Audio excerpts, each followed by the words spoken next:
Elevator চ্যানেলে আমি তোমাদেরকে ওয়েলকাম জানাচ্ছি। আজকের এই ভিডিওতে আমরা যে আলোচনাটা করব, এই আলোচনাটাতে মানে আমরা খুবই মর্মাহত টিচার হিসেবে। আহ, সেই কারণে এই আলোচনাটা আমরা করছি আজকে। সেটা হচ্ছে এবারে যে ম্যাকআউট ইউনিভার্সিটির এমবিএ যারা পরীক্ষা দিয়েছিল ফার্স্ট সেমেস্টার 2024-এ যে রেজাল্টটা বেরোলো, এই রেজাল্টে মানে আমাদের ইনস্টিটিউটের যে আহ, যারা স্টুডেন্ট পড়ে তাদেরই রেফারেন্স মারফত আমরা বিভিন্ন কলেজের স্টুডেন্টদের রেজাল্ট জানতে পারছি। মানে এমবিএ ফার্স্ট সেমেস্টারে নাকি অনেক সাপ্লি পেয়েছে। এটা খুব দুঃখজনক বিষয় এবং এই সংখ্যাটা নাকি অনেক বেশি। তো আমাদের ইনস্টিটিউটে উপস্থিত আছেন মিস্টার সৌভিক দত্ত, আপনাকে ওয়েলকাম জানাচ্ছি। নমস্কার।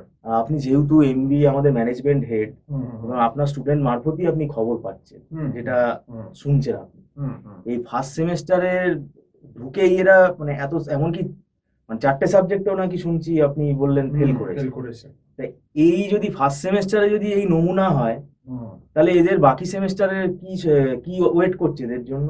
সেকেন্ড সেমে আরো ভয়ানক অবস্থা হবে। সেকেন্ড সেমে তো আর মাত্র এমবিএ সেকেন্ড সেমে কয়েকদিন বাকি, মানে আজকে বোধহয় এপ্রিলের প্রায় কত 18 তারিখ হয়ে গেল। বলতে হুম। গেলে ওই 50-52 দিন বাকি আছে, আমি কাউন্ট করি 50 দিনই ধরুন। আর ওয়ারের মতো পেপার এবারে, অপারেশন ম্যানেজমেন্ট, প্রোডাকশন ম্যানেজমেন্ট, তার সঙ্গে আপনার ফাইন্যান্সিয়াল ম্যানেজমেন্ট, ইমআইএস, খুব খারাপ, আরো খারাপ অবস্থা হবে সেকেন্ড সেমে। কারণ সেকেন্ড সেমে এমনি সময় দেয়নি। এবার প্রথম কথা ফার্স্ট সেমের কথায় চলে আসি। দেখুন, ফার্স্ট সেমে যথেষ্ট সময় ছিল। এখন যারা 3টে-4টে করে সাবজেক্টে ফেল করেছে, মানে একেবারেই পড়ে। মানে একেবারেই এদেরকে আমি মনে হয় নোবেল দেওয়া উচিত। এরা সত্যি নোবেল পাওয়ার অধিকারী। একটা নোবেল প্রাইজ যদি এদেরকে দেওয়া যেত, আমার মনে হয় এদের যোগ্য সম্মান দেওয়া হতো। কারণ ম্যাকআউটে আমি অন্তত ব্যক্তিগতভাবে আমি নিজেও পড়েছি, একসময় ডাব্লিউবিটি তে পড়িয়েছি, ওল্ড ডাব্লিউবিটি, যদিও তখন ডাব্লিউবিটি স্ট্যান্ডার্ড অনেক ভালো ছিল। সেটা আমাদের সময়, মানে 2005-এর কথা বলছি, তখন অনেক স্ট্যান্ডার্ড ভালো ছিল, কোশ্চেনের স্ট্যান্ডার্ড অনেক বেশি ভালো হতো, অনেক ব্যাপারটা অনেক ট্রান্সপারেন্সি ছিল। কিন্তু এখন অন্তত প্রশ্নের মান, আমি বলবো এবারে ফার্স্ট সেমে আমি নিজে প্রশ্ন দেখেছি, অনেক সহজ প্রশ্ন। ইকোনমিক্সের প্রশ্ন খুব সহজ, যে একটু পড়বে সে পারবে। কিউটি তো বলতে গেলে কিউটি পেপারই নয়, থিওরি পেপার করে দিয়েছে। কাজেই যারা ভয় পেত যে অঙ্ক ফঙ্ক করে যায়নি, তারা এই গেঁজিয়ে ফেজিয়ে এইসব লিখে অনেকে চলে আসতো। তারপর অ্যাকাউন্টস পেপারটাও মোটামুটি সোজা হয়েছে, ল পেপারটাও নাকি বলছে ভালো হয়েছে। তা সত্ত্বেও আমি মানে শুনছি ইজি পেপার হয়েছে তাতেই এমন ফেল। অবস্থা আছে, এথিক্সেও নাকি ফেল করেছে, আমার ফ্রেন্ড বলল। এথিক্সেও ফেল করেছে। ইকোনমিক্সে তো ফেল আছে, ইকোনমিক্সে অনেক ফেল আছে, সাপ্লি আছে। আর কিউটিতেও নাকি কিছু ফেল আছে। আর তার সঙ্গে এবার অ্যাকাউন্টসেও ফেল আছে, যারা অ্যাকাউন্টস পড়েন। তো এরা বেসিক্যালি দেখুন একদমই ক্যাজুয়াল স্টুডেন্ট। এরা একদমই পড়াশুনো করেনি এবং এরা নিজেদের খুব চালাক মনে করতো আর কি, যে আমরা, কারণ এখন তো ম্যাকআউটের দেখুন আর 2K পাস করতে পারবে না বেশিরভাগ কলেজেই, কিন্তু কিন্তু একটা online CCTV survey invigilation process কিন্তু চালু হয়ে গেছে। এটা কিন্তু মাথায় রাখতে হবে। আগের সঙ্গে তফাৎ আছে। 3-4 বছর আগেও, করোনার আগেও, যখন 17-18-তে এক্সাম হতো, তখন কিন্তু সিসিটিভি ব্যাপারটা ছিল না। তো অনেক ইন্টেরিয়ার কলেজে কি হতো, ওই নিয়ে গেল চিট, দেখে মেরে দিল, সে কিছুই পড়লো না, 7.8 পয়েন্ট পেয়ে বেরিয়ে গেল। এখন কিন্তু আর সেইটা করতে পারছে না, তার জন্য কিন্তু ধরা পড়ে যাচ্ছে, এই সাপ্লির সংখ্যাটা বেড়ে গেছে দেখবেন। তো সেখানে সহজ প্রশ্ন হলো, ধরুন যে যার কোনো নলেজ নেই, সে তো ইকোনমিক্স বানিয়ে লিখতে পারবে না, বা ধরুন কিউটিও কিছু থিওরি বানিয়ে লিখতে পারবে না, কিউটিরও কিছু অল্প স্বল্প সামস আছে, যদিও এবারে কিউটি পেপারটা যথেষ্টই সোজা, এবং অ্যাকাউন্টসও বানিয়ে লেখা যায় না। এবং ল পেপারেও কেন সাপ্লি পেয়েছে আমি জানি না। এথিক্সে সাপ্লি পাওয়াটা একটা হাস্যকর ব্যাপার, মানে তার অসাধারণ কৃতিত্ব। যে এথিক্সে সাপ্লি পেয়ে থাকে, আমি বলবো তাকে অবিলম্বে ইউনিভার্সিটি থেকে ডেকে তাকে নোবেল দেওয়া উচিত, যারা সাপ্লি পেয়েছে। একটা নোবেল প্রাইজের যোগ্য দাবিদার এরা। তো আমরা যতদূর জানি, যতই হোক ম্যাকআউটে ফেল করাটা একটা কঠিন কাজ, বরঞ্চ পাস করাটাই অনেক সোজা, যে একটু পড়বে সে ভালো নম্বর পেয়ে পাস করে যাবে। অন্য সিউ, যাদবপুর বা কল্যাণীর সঙ্গে ম্যাকআউটের এটাই তফাৎ, যে ম্যাকআউটের কিন্তু কম্পারেটিভলি মার্কিংসটা খুব ভালো, একটু লিখতে পারলেই নম্বর দেয়।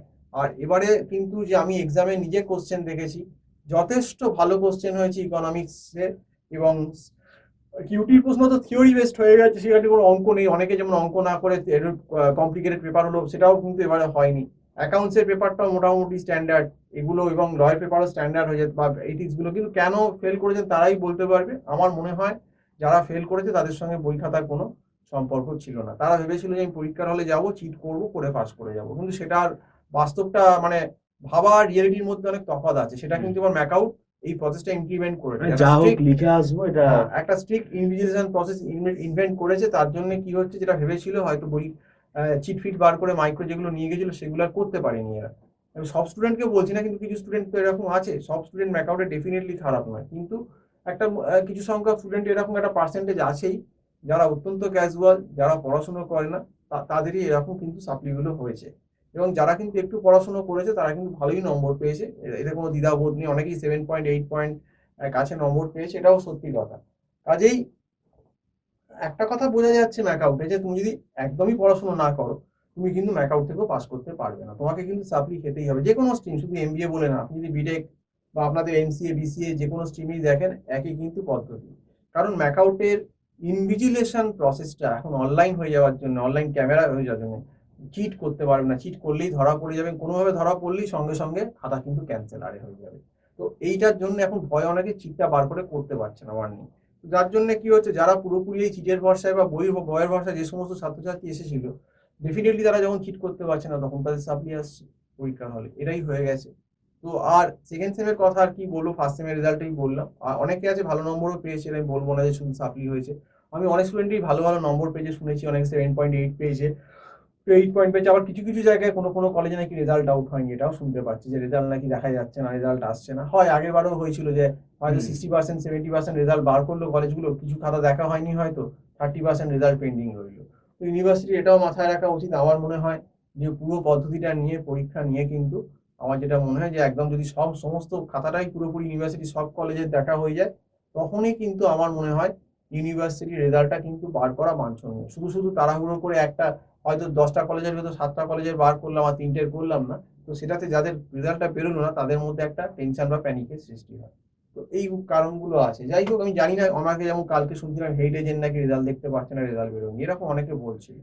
তো কেন জানি না, হয়তো মেবি খাতা হয়তো তাদের চেক করা হয়নি পুরো, হতে পারে টেকনিক্যাল কোনো হতে পারে, সেটা আমরা বলতে পারবো না, আমরা একটা শোনা কথা স্টুডেন্টদের থেকে। যাই হোক, এই অবধি বললাম। তোমাদেরকে আবারও সাবধান করছি, সেকেন্ড সেম খুব ভালো করে পড়ো। এমবিএ সেকেন্ড সেম এমনি সময় খুব কম, জুন মাসের হয়তো মিডিলে এক্সাম হবে। এই একা একা পড়তে গিয়েই কি এই সমস্যাটা হচ্ছে? এটা কেন একা একা পড়ার রিস্কটা নেয়?